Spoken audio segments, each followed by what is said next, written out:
बिस्मिल्लाहिर्रहमानिर्रहीम। अस्सलामुअलैकुम। आप देख रहे हैं K92 न्यूज़ और मैं हूं आपके मेज़बान तस्बीहा मजहर। शामिल करते हैं आज की अहम खबरें। एसएसपी एस्ट जुबैर नज़ीर अहमद शेख साहब, एसपी गुलशन मंजूर पेवर साहब और एसडीपीओ गुलशन सुहेल खान साहब की हदायत पर अजीज भट्टी पुलिस की कामयाब कार्रवाई।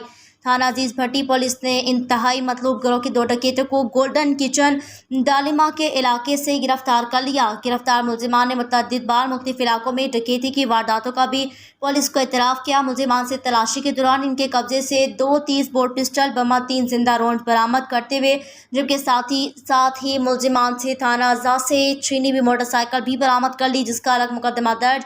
गिरफ्तार मुलजिमान की शनाख्त इन नामों से हुई। साथ ही सिंधरा एक्ट के तहत मुलजिम पर मुकदमा भी दर्ज। हुज़ैफा वल्द अब्दुल गफूर 23(1) ASAA, आकिब वल्द मोहम्मद याकूब 23A1 SAA। अजीज भट्टी पुलिस का गिरफ्तार मुलजिमान की निशानदेही पर दीगर साथियों के खिलाफ भी छापामार कार्रवाइयाँ जारी। गुज़िश्ता गिरफ्तार शुदा मुलजिमान को बाज़ाब्ता की कार्रवाई करके मज़ीद तफ्तीश के लिए शुबा तफ्तीश हुकाम के हवाले कर दिया जाएगा।